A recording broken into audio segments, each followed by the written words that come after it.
Bab 61. Sekarang katakan di mana Yara? Kata Saka dengan suara dingin. Dia malas berbasa-basi kepada seorang penjahat macam Pak Burhan ini. Dia ada di klinik Mitra Sejahtera milik anakku. Hahaha, dunia memang benar hanya selebar daun kelor. Sangat sempit. Anakku ingin membalas apa yang sudah dilakukan mantan istrimu kepadanya. Kebencian anakku itu sama dengan kebencianku padamu. Kesombonganmu menolak keponakanku menjadi istrimu.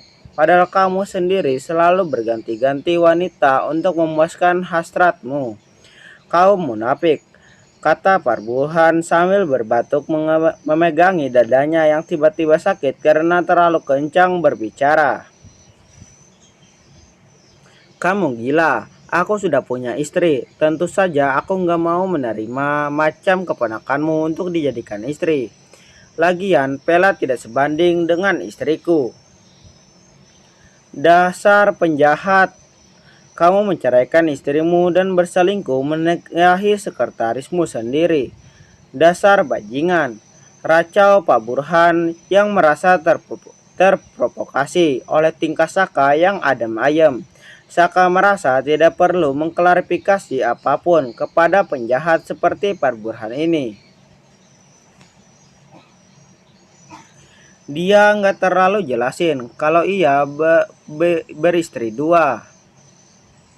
Hahaha, aku pastikan kamu akan membusuk di penjara karena dendammu.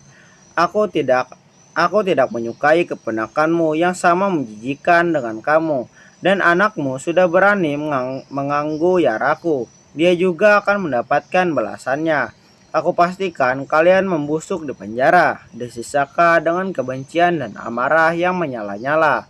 Alana yang berdiri di belakang Saka hanya terdiam dan memegang bahu Saka untuk menenangkan emosinya. Saka memegang tangan Alana yang tersampir di bahunya. Tindakan Alana ini dilihat oleh Pak Burhan yang masih memegang dadanya yang terasa nyeri. Ia heran, tapi ia tidak lagi banyak memprovokasi Saka.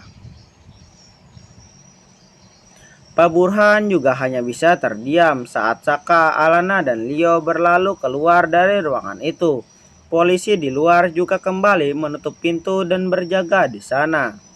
Yo, cari di mana klinik itu berada, temukan Yara, dan selidiki siapa anak Pak Burhan. Laporkan semua temuan polisi saat interogasi dengan pengawal dan Pela. Habisi sampai ke akar-akarnya. Aku tidak akan bisa memaafkan apa yang sudah mengganggu ketentraman rumah tanggaku, kata Saka dengan tegas. Baik bos, Pela mengaku tidak tahu menahu tentang operasi Burhan terhadap Yara. Mungkin temuan ini bisa kita katakan kepada polisi, supaya polisi bisa mengusut klinik itu melalui Pela dan karena Pela kan keponakan Pak Burhan. Oke, kamu aturlah dengan pihak kepolisian. Cari dan temukan Yara. Aku benar-benar lelah dengan semua masalah ini yo. Oke bos, Leo langsung meninggalkan tempat itu. Meninggalkan Alana yang masih mendorong kursi roda. Saka balik ke kamar rawat inapnya. Ah, siapa kamu? Mau dibawa kemana aku? Tanya Yara kepada seseorang dokter yang menggunakan masker dan sedang membawanya dalam sebuah ambulan rumah sakit. Mungkin menuju ke suatu tempat yang tidak diketahui Yara. Dokter membawanya hanya diam dan Yara pun menyerah. Ia tidak lagi banyak bertanya. Kehidupannya hanya tinggal menghitung hari atau bulan. Takdir Tuhan yang gak pernah ia tahu. Ia pasrah saja. Ambulans yang membawanya sampai ke sebuah tempat. Yara masih belum tahu di mana dirinya berada. Tapi Yara hanya tenang. Ia hanya menunggu kematian. Sekarang atau besok, apalah bedanya? Rasa sakit yang sudah lama menderanya membuatnya siap untuk bertemu sang penciptanya. Berankar miliknya diturunkan dari mobil oleh beberapa suster dan mereka yang membawanya masuk ke dalam sebuah klinik. Yara sempat membaca klinik itu, bernama Mitra Sejahtera. Klinik itu tampak elegan dan mewah. Pengunjungnya tampak bukan orang biasa-biasa saja. Suasana yang tampak ramai di bagian UGD dan bagian pendaftaran membuat Yara kebingungan. Siapa yang memindahkan dirinya ke klinik mewah ini? Bukannya sanksi kalau Saka nggak bisa bayar, tapi kenapa memindahinya tiba-tiba? Sus, saya mau nanya, kenapa saya dipindahkan di sini? Tanya Yara kepada seorang suster yang masih sibuk mengatur berangkar dan alat-alat yang disediakan untuknya. Kamar yang tak jauh beda mewahnya dengan kamar VIP di rumah sakit sebelumnya. Saya kurang tahu, Bu. Saya hanya membantu ibu untuk merasa nyaman sebelum dokter yang membawa ibu masuk untuk memeriksa kondisi ibu. Gimana, Bu? Apakah ada yang masih tidak nyaman? Tanya suster itu dengan sopan. Tidak, Sus. Terima kasih. Kapan dokter akan datang memeriksa saya? Saya nggak ada keluhan yang berarti. Kayak biasa saja, kata Yara. Ia merasa nggak lebih parah. Katanya kalau mau mati tubuhnya malah cenderung membaik baru kemudian meninggal. Itulah yang ada di pikiran Yara. Semua pikiran negatif. Karena sudah lama berteman dengan sakit. Jadi ia merasa kematian malah akan membuatnya bebas dari derita rasa sakit.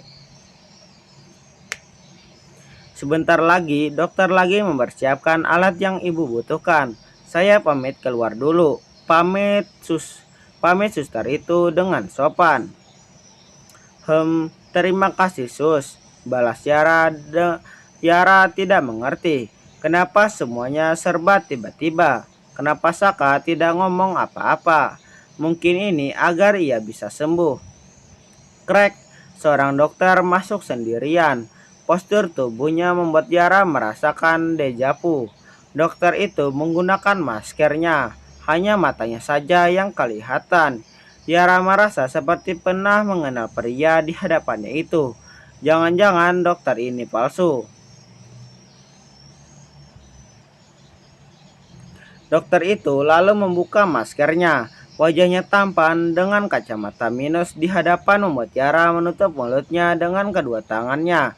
Tanda ia sangat terkejut dengan kenyataan apa yang tertampang ke depannya. Seorang dari masa laluku yang pernah mengisi kehidupannya. Kamu? Iya, ini aku. Sudah puas menghancurkan hidupku? Tanya dokter tampan itu dengan nada sinis. Rangga, maafkan aku. Aku tidak pernah punya keinginan untuk pergi dari kamu. Aku tidak pernah ingin meninggalkan anakku. Kamu tidak tahu betapa depresinya aku saat paman membuang anakku. Saat ia memisahkan aku dari kamu. Saat paman berkata kalau ia sudah membunuhmu. Tangis Yara meledak seketika. Isak tangisnya yang tidak dibuat-buat membuat pria di hadapannya yang memendam sejuta dendam itu menjadi luluh. Ipara, kamu tahu, aku menunggu saat dimana aku bisa menemui kamu untuk menuntaskan dendam apa yang di hatiku. Anak kita memang lahir sempurna, tapi sayangnya pamanmu yang kejam membunuhnya dan hampir saja menghabisi nyawaku. Untung saja aku diselamatkan oleh seorang yang akhirnya aku ketahui kalau ia adalah ayah biologisku yang dulu pernah meninggalkan ibuku untuk menikah dengan seorang wanita yang kaya raya. Takdir membawaku menemukan ayah kandungku yang membuat aku menjadi dokter internis terkenal di Jerman dan kemudian aku membuka klinik ini karena ia ingin aku berada di dekatnya. Pamanmu yang membenciku karena aku orang miskin dengan cita-cita tinggi dan dengan kejam hampir saja mempupuskan mimpiku menjadi dokter. Dia pikir aku sudah mati saat itu. Hahaha, tapi mungkin Tuhan ingin membuatnya tersisa dengan penyakitmu. Tawa sumbang dari Rangga membuat tangis Yara mereda. Ya, mungkin itulah nasib hidupnya. Garis kehidupannya yang saat remaja sudah jadi yatim piatu. Bertemu dengan Rangga saat Rangga masih jadi kawas. Jatuh cinta, menikah siri dan mengandung buah citanya dengan Rangga. Pernikahan yang sangat yang sangat ditentang oleh pamannya karena latar belakang Rangga yang hanya seorang anak dari single mom membuat Yara harus berusaha di kakinya sendiri untuk membangun bahtera rumah tangga bersama Rangga. Ia berjuang sampai akhirnya saat ia mau melahirkan anaknya. Saat ia lemah karena harus melahirkan, paman Yara kembali datang dan membuang anaknya, membunuh suaminya. Apakah Yara tidak merasa kehilangan? Ia sangat kehilangan. Ia depresi, ia kalut, bahkan ia sampai harus menelan pil tidur agar ia menjemput kematiannya, bersatu bersama suami dan anaknya. Yara bagaikan orang gila, tatapannya yang kosong, tubuhnya yang ia sengaja rusak dengan mengonsumsi obat penenang. Sampai akhirnya pamannya membuat Yara melakukan hipnotes rapi, sehingga ia sedikit melupakan kejadian yang lampau. Walau potongan-potongan ingatan Yara saat itu seperti pajal yang harus ia susun seperti saat ini. Ketika ia berbicara dengan Rangga.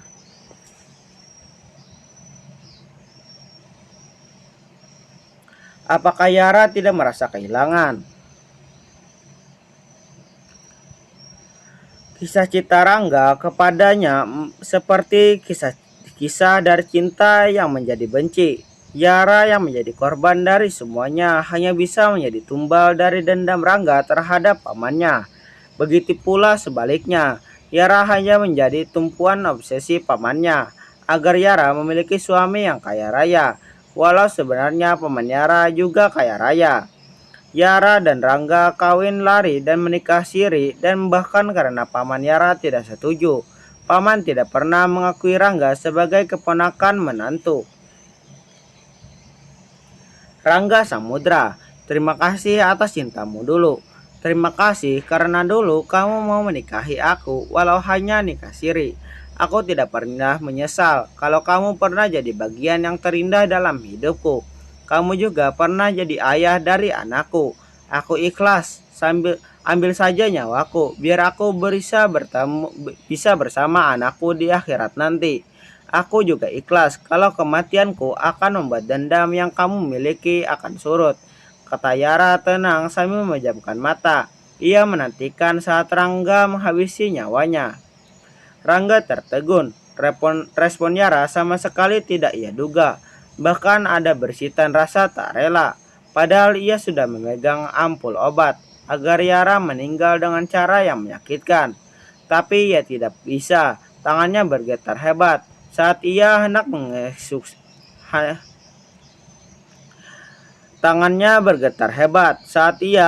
mengeksekusi Yara. Ia tidak menyangka bahwa cintanya kepada Ipara belum memudar. Saat Ipara menyerahkan nyawanya kepada dirinya, ia malah bingung. Tidak mungkin, ini bukan cinta, pikir Rangga dalam hati. Aku harus membunuhmu. Harus, serga Rangga dengan keras. Yara hanya diam, ia masih setia memejamkan mata. Hanya air mata bahagia mengalir di pipinya yang tirus.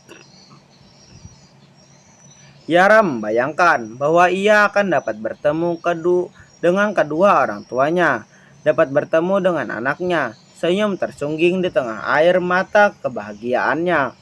Ia tampak menanti kematiannya dengan tenang. Lama Yara menanti, saat-saat di mana napasnya sesak lalu meninggal tanpa perlawanan. Anaknya sudah di alam baka, ayah dan ibunya juga. Lalu apa salahnya ia turut bersama mereka? Penantian akan kematiannya terasa begitu lama membuat Yara membuka matanya yang tadinya ia pejamkan karena ingin menyambut kematian tanpa dendam dengan wajah Rangga yang ia pikir akan mengambil nyawanya. Tapi ia melihat sekeliling ruangan itu hanya sepi, tak ada seorang pun yang ada di sana. Yara jadi bingung, kok jadi nggak ada orang? Bukannya tadi ada si Rangga yang akan membunuhnya untuk balas dendam atas apa yang dilakukan pamannya. Kenapa sekarang malah tak ada seorang pun? Sungguh Yara tidak pernah menyangka kalau pamannya tega melakukan itu. Apakah kebencian pamannya begitu besar sehingga ia sampai hati membunuh cucu keponakannya yang tidak berdosa? Rangga lari dari ruangan Yara. Dia sepanjang selasar rumah sakit menuju ruangannya. Ia meruntuki dirinya sendiri. Kenapa aku tidak bisa? Kenapa aku lemah? Iparalah yang sudah membuat anakmu mati. Ipara jugalah yang sudah membuat kamu hampir terbunuh. Keluarganya yang brengsek yang berniat membunuhmu. Seru Rangga sibuk mensugesti dirinya. Ia meyakinkan dirinya kalau ia harus membunuh Yara agar dendamnya terlunaskan. Tapi tangannya masih bergetar keras. Ia tidak sanggup. Sial. Halo. Iya, Pak. Jangan khawatir. Aku akan mengurus Yara secepatnya. Sebenarnya aku tidak puas hanya membunuh Yara. Aku ingin pamannya Yara yang ingin membunuhku juga ikut merasakan apa yang pernah aku rasakan, berada di ambang kematian. Kalau suaminya aku nggak pernah punya dendam dengannya. Biarlah itu menjadi urusanmu, kata Rangga dingin sambil tertawa sumbang dengan papanya di seberang sana yang sedang menghubunginya perihal membunuh Yara. Aku belum membunuhnya. Aku ingin sedikit mempermainkan takdirnya. Ini seperti suratan takdir kematian baginya. Biarlah ia merasakan apa yang aku rasakan. Jangan terlalu cepat mengambil nyawanya, kata Rangga sedikit berkilah padahal ia hanya tidak bisa melakukannya. Ada tangan yang tak kasat mata yang mencegahnya membunuh Yara. Ada rasa yang tertinggal saat ia ingin melakukannya. Batasan benci dan cinta begitu tipis, dan Rangga masih menyangkalinya. Bagaimana caranya itu bukan urusan papa. Yang penting papa tahu beres saja, kata Rangga datar sambil mengakhiri percakapannya bersama seseorang yang menghubungnya yaitu papanya. Pikiran Rangga kembali melayang-layang. Ia keluar dari kamar tadi karena tidak pernah mengira reaksi Yara. Ia mengira Yara akan memohon kepadanya dan menangis memohon disayangkan nyawanya. Mengingat ia terus-menerus berobat tiada henti. Rangga tidak tahu ada sesuatu yang membuat Yara merasa kecewa dan menyerah pada keadaan akhirnya, yaitu keberadaan anaknya. Yara tidak menyangka kalau anaknya sudah mati di tangan pamannya. Yara pikir anaknya hanya dibuang, tapi masih hidup. Kalau masih ada kesempatan, ia ingin sekali bertanya dengan pamannya. Kesedihan Yara memuncak karena anaknya membuat pasrah kalau Rangga ingin mencabut nyawanya. Di ruangan Yara, wanita itu masih termenung. Ia tak habis pikir dengan tindakan pamannya. Apa sebegitu bencinya paman pada Rangga, sehingga paman harus membunuh anak yang ia lahirkan. Memang Yara tidak mengakhiri kalau ia melanggar keinginan pamannya agar ia tidak bersama dengan Rangga. Bahkan sampai sekarang tidak ada pengakuan dari pamannya akan keberadaan Rangga di dalam kehidupan Yara. Yara berpikir kalau nanti Rangga datang lagi, Yara hanya bisa memiliki satu kewajiban, memohon ampun dosa pamannya pada Rangga dan anaknya. Walaupun nyawanya yang akan menjadi gantinya. Mas Rendra, maafkan aku. Tapi kalau ini jalan yang dipakai Allah untuk menebus semua kesalahanku, aku rela. Dulunya aku memang memaksa Alana menikah dengan Mas Rendra supaya bisa merawat Mas Rendra, dan saat ini Alana sudah bisa memberikan keturunan dan juga kasih sayang buat Mas Rendra. Jadi aku nggak khawatir untuk meninggalkan Mas Rendra, gumam Yara lirih. Bab 62. Mas Rendra, maafkan aku. Tapi kalau ini jalan yang dipakai Allah untuk menebus ke semua kesalahanku, aku rela. Dulunya aku memang memaksa Alana menikahi dengan Mas Rendra supaya bisa merawat Mas Rendra. Dan saat ini Alana sudah bisa memberikan keturunan dan juga kasih sayang buat Mas Rendra. Jadi aku nggak khawatir untuk meninggalkan Mas Rendra, gumam Yara lirih. Sebulan berlalu, Rangga masih saja belum bisa melakukan apa yang papanya minta. Ia masih belum bisa membunuh Yara. Hari yang hari yang ia lalui bersama Yara begitu indah menurutnya. Walau ia tidak begitu saja menampakkan bahwa ia bahagia. Rangga bukan laki-laki yang jelek. Ia cenderung tampan dengan gayanya yang alim, rahangnya yang keras dan kacamatanya yang menawan. Mukanya seperti orang India gitu karena ibunya Rangga itu cantik kayak orang India dan memiliki darah Pakistan. Badannya yang tinggi besar sekitar 180 cm, dadanya bidang, perutnya berotot, membuat ia jadi idola walau dulu ia masih culun dan polos. Rangga dulu mencintai Ipara karena cantik luar biasa, lembut, baik, dan penuh perhatian. Tapi Paman Yara tidak menyukai Rangga dengan alasan Rangga miskin dan gak punya masa depan. Padahal Yara dulu sudah mapan dengan hotel bintang 4 yang dikelola di Singapura miliknya sendiri. Selama ia berpisah dengan Yara, tidak sedikit wanita ingin menikah atau sekedar menjalin hubungan dengan dia. Tapi ia tidak bisa. Ia membenci wanita karena dianggapnya membuat dirinya susah dan semua keluarganya pasti mastre. Sekalipun ia sekarang kaya raya dari penghasilannya sebagai dokter internis yang terkenal. Dia dikenal sebagai dokter yang kejam, dingin, dan selalu mengeluarkan kata-kata yang pedas dan menyakitkan, baik kepada pasien dan kolega. Tapi kemandaiannya yang memecahkan penyakit pasiennya membuat ia disegani dan dihormati, walau attitude-nya enggak banget. Makan, perintah Rangga dingin. Yara hanya melirik matanya dengan ekspresi kesal. Emang dipikir orang sakit kayak dia ini bisa ya makan dengan makanan yang segede. Kadang setelah ia mengonsumsi obat, ia merasa makanannya semakin terjun bebas. Tak heran Yara emang jadi tambah kurus. Kenyang, sahut Yara tak kalah dingin. Kalau kamu nggak makan, kapan matinya dong? Tanya Rangga dengan wajah datar. Apa hubungannya? Kalau kamu naruh racun di makanan aku, ledek Yara dengan wajah yang masih sebal. Ya, makannya kamu makan tuh. Katanya pengen cepat mati. Balas Rangga dengan tampang yang masih pelat dan nada suara yang mencemooh. Kenapa harus lewat makanan sih? Kenapa nggak suntik mati aja? Kan lebih cepat, decak Yara sebal, menyusahkan. Mau bunuh orang saja menyusahkan, batin Yara tambah kesal. Dulunya Rangga itu baik dan pintar, selalu lembut kalau sama Yara. Tapi sekarang Rangga berubah menjadi menjengkelkan. Kalau kamu disuntik langsung dan kamu sempat matinya, aku pengennya kamu mati menderita, pelan-pelan dan menyakitkan.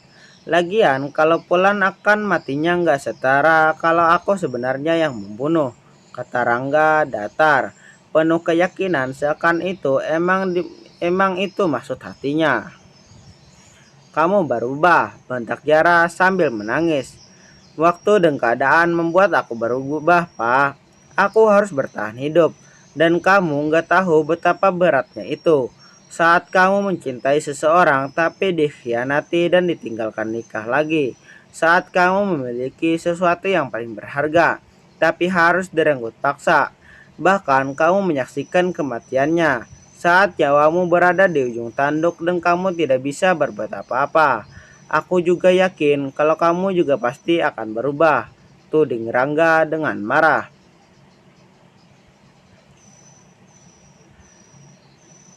Aku tidak diterima. Dikatakan kalau ia sekarang berubah. Yara gak akan pernah tahu berapa penderitaan yang harus ia nikmati dan sekarang ia bersyukuri karena paling tidak ia bisa bernyawa sekalipun Paman Yara sudah berniat membunuhnya. Dan kisah paling menyedihkan adalah saat Paman Yara mengambil anaknya yang berusaha ia selamatkan. saat Yara melahirkan dan mencekiknya di hadapan matanya, serta membawanya pergi untuk meninggalkan jejak-jejak kejamnya. Sementara semua pengawal Paman Yara memukulinya sampai setengah mati. Untung saja mereka bodoh, karena kondisi Rangga yang sekarat itu emang benar-benar parah. Sehingga mereka berpikir Rangga sudah mati dan meninggalkannya begitu saja di jalan. Dan entah apakah itu sebuah nasib baik atau malah setelah keluar dari kandang singa masuk kandang buaya, karena ia kemungkinan ditemukan oleh Pak Burhan yang ternyata ayah kandungnya pernah meninggalkan ibunya dan menikahi gadis yang kaya raya agar bisa memperoleh kekayaannya. Miris emang. Yara hanya terdiam saat Rangga marah. Wajahnya tampak pias. Iya, Yara emang gak pernah tahu seberapa penderitaan Rangga, seberapa kebencian Rangga, seberapa ke dalamnya sakitnya Rangga. Maaf, satu ucapan ajaib yang dilontarkan Yara membuat Rangga yang mengumpulkan asap dan siap meledak lebih besar hanya bisa terengunggu dan terdiam, kayak api yang disiram oleh es. Aku yang membuat kamu tersakiti. Aku yang membuat kamu menderita. Aku rela kalau kamu membunuh aku perlahan. Mana sini makanannya? Aku habiskan supaya racunnya cepat bekerja dan aku mati perlahan dengan menderita. Apa kamu gak usah kasih aku obat supaya aku lebih cepat gak adanya? Dan pasti aku lebih menderita karena rasa sakit yang sudah menderah, tanya Yara dengan nada lembut sambil mengambil makanan yang harus tadi ia habiskan. Kamu ingin aku ketahuan polisi? Kalau aku membunuhmu sedikit demi sedikit, maka polisi tidak akan tahu kalau kamu nggak aku kasih obat. Maka suamimu yang kaya raya tapi suka selingkuh itu bisa memenjarakan aku karena tuduhan tidak merawat pasien dan pembunuhan berencana. Ajak Rangga diiringi dengan decakan kesal. Suamiku tidak berselingkuh, Rangga. Aku yang mengizinkan ia untuk memiliki anak dan dari Alana. Karena kamu tahu, aku sudah tidak bisa memiliki anak. Mereka sudah mengenal lama, jauh bahkan sebelum aku mengenal Narendra, suamiku, dan menurutku kamu tetap saja kenal pasal, Rangga. Kamu yang culik aku. Pasti orang yang menyuruhmu akan membuat kamu juga ikutan masuk penjara. Balas Yara dengan tampang mencemooh sambil masih mencoba memaksakan diri untuk memakan makanan rumah sakit yang bagi Yara bagaikan makanan seenggok tanah liat. Rangga memandang Yara yang terpaksa menahan makanan ia bilang dicampuri racun itu dengan raut senang. Ia lagi-lagi membohongi Yara dengan tipu muslihatnya. Kamu lupa, aku sudah sering dibohongi dan dimanfaatkan. Seringnya dibohongi bikin aku lebih pintar. Aku sudah bikin surat pernyataan kalau aku nggak ada sangkut pautnya dengan hal itu. Di situ ditulis bahwa tujuanku hanya satu, untuk kesembuhanmu. Hahaha, aku pintar bukan? Tanya Rangga dengan narsisnya. Saka sudah boleh pulang ke rumah pasca ditembak oleh Pak Burhan. Sedangkan Pak Burhan yang telah mengungkapkan di mana Yara sudah langsung ditindaklanjuti oleh pihak kepolisian. Mereka menggeledah klinik eksklusif Mitra Sejahtera itu.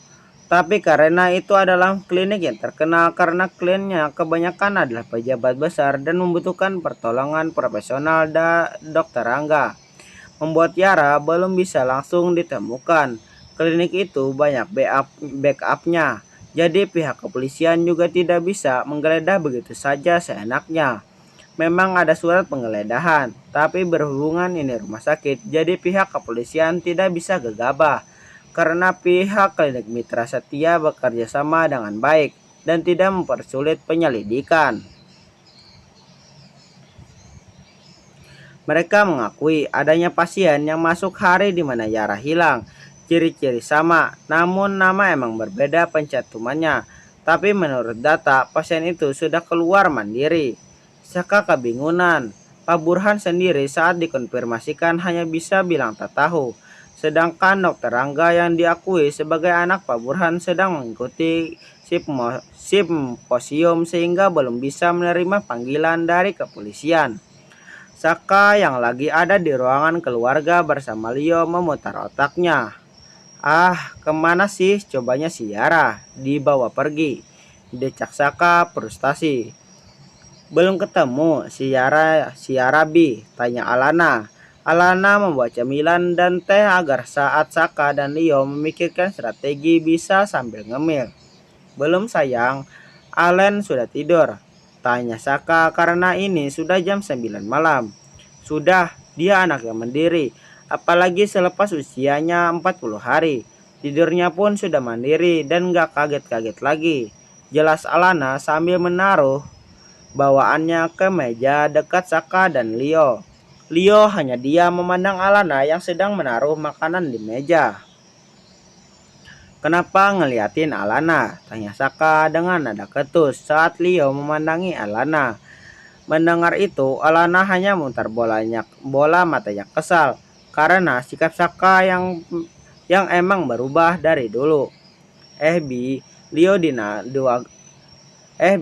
Leo dianugerahi mata sama Gusti Allah buat melihat. Apa hak kamu? Kok dia nggak boleh lihat aku? Dia gak lihat akunya, tapi lihat makanannya. Leo hanya tersenyum mendengar pembelaan Alana itu. Dia sudah terlalu terbiasa dengan tingkah Saka yang super profesif dan berkesan menjengkelkan. Bos, kita sudah menyelidiki Dokter Rangga itu. Benar, kalau ternyata dia adalah pernah menjadi suami Yara. Meskipun hanya suami siri, karena sejujurnya Yara terikat janji dengan pamannya kalau ia tidak boleh menikah dengan laki-laki itu. Oh ya bos, pastinya juga tahu kalau mereka sudah punya anak kan? Hah? Suami? Anak? Gimana ceritanya? Punya anak sih Bi, katanya ia cuman pacaran. Mata Alana terbelalak gede karena ia merasa aneh. Lah terus status nikahnya Yara sama Saka apa dong? Karena waktu itu ceritanya Saka kepada Alana dan orang tuanya hanya sampai bahwa Yara punya pacar yang hubungannya sudah terlalu jauh. Masalah punya anak belum sepenuhnya diceritakan oleh Saka. Pikirnya toh, sekarang anaknya di mana pun Yara nggak tahu. Mantan suami Lala sayang, karena dianggap tidak menikah dengan sah, sehingga Paman Yara merasa berhak memisahkan mereka dan dianggap hanya berhubungan badan di luar pernikahan yang sah. Tapi sebenarnya ini salah paham Yara. Sebenarnya ini salah Paman Yara karena status Yara itu belum cerai sama suaminya. Meskipun dalih Paman Yara ia tidak setuju, maka tidak sah. Tapi kalau dia bukannya itu sah ya. Dan menurut desas-desus saat ini, selain emang Dokter Rangga ikut simposium di Singapura, dia juga mencari Paman Yara. Jelas Leo yang mendapatkan info yang terpercaya dari anak buahnya. Wah, untuk masalah itu aku juga nggak ngerti yo. Tapi berarti status bos waktu nikah dengan Ibu Yara dipertanyakan juga kesahanaannya. Karena Rangga dan Ibu belum bercerai gitu. Tanya Leo mengetuk-ngetukkan jarinya ke meja di depannya. Bi, sudah nggak usah dibahas masalah status karena kasihan Yara. Kamu harus temukan dia dan bawa dia pulang. Apalagi kondisinya sekarang sakit. Dia itu dipermainkan oleh takdir yang ditentukan pamannya, kata Alana sambil kembali mendesah. Ia yakin tidak mudah menjadi Yara. Saat diponis penyakit parah dan membawa kematian, ia bahkan sudah menyiapkan Alana untuk menggantikannya menjadi pemuas suaminya dan rahim pengganti. Supaya suaminya memperoleh keturunan dari darah dagingnya sendiri. Sekarang mantan suami sirinya menculik Yara untuk menuntaskan dendam dan mencari pamannya entah untuk apa. Ada potongan puzzle yang hilang, yang hanya Yara, Rangga, dan pamannya yang tahu. Saka pusing 7 keliling. Baginya, Yara bukan orang lain. Yara adalah istrinya, bahkan Yara sedang sakit. Ia tidak mengharapkan Yara kenapa-kenapa, tapi ia khawatir. walau itu tidak ia perlihatkan kepada Alana. Der, nomor telepon yang tidak dikenal. Siapa? Batin Saka dengan heran. Biasanya klien tidak ada yang tahu nomor pribadinya. Hanya Leo, Alana, dan Yara serta kedua orang tuanya yang tahu keberadaan nomor pribadinya ini. Halo, kata Saka dengan nada datar seperti biasa. Apa? Dari telemarketing? Ya, tapi biasanya telemarketing juga gak mungkin malam-malam kan? Yara, mata Saka membulat. Ia terkejut karena suara di seberang sana adalah Yara. Di mana kamu? Apa kamu baik-baik saja? Kamu sama siapa? Cicar Saka dengan nada cemas yang tampak jelas di wajahnya. Sedangkan Leo dan Alana mendekati posisi Saka duduk untuk dapat mendengar apa yang dikatakan Yara. Katakanlah kamu di mana dan sama siapa. Kita akan segera menjemputmu. Kemana kamu selama ini, Yara? Kami khawatir dengan kondisi kamu, kata Saka dengan lembut. Ia tahu ini semua adalah kesalahannya. Ia yang melibatkan Yara sehingga Yara sampai jadi seperti ini. Baiklah, kami akan datang. Jangan khawatir, aku tidak akan menghubungi polisi. Sekarang aku, Alana, dan Leo akan segera ke sana, jelas Saka dengan nada terburu-buru. Ia langsung mengkode Alana dan Leo, sedangkan orang-orang tersebut dengan segera mengikuti Allah yang diinginkan Saka. Alana langsung berlari dan mengganti bajunya, sedangkan Leo yang emang baru saja datang dan belum sempat berganti baju dan beristirahat, langsung mengambil kunci mobil dan mengkode Saka bahwa ia akan duluan memanaskan mobil sembari ia menunggu Alana dan Saka bersiap. Kamu tunggu di sana, kami akan segera sampai. Yara, kata Saka lagi menenangkan, sekalipun sebenarnya suara Yara tampak tenang.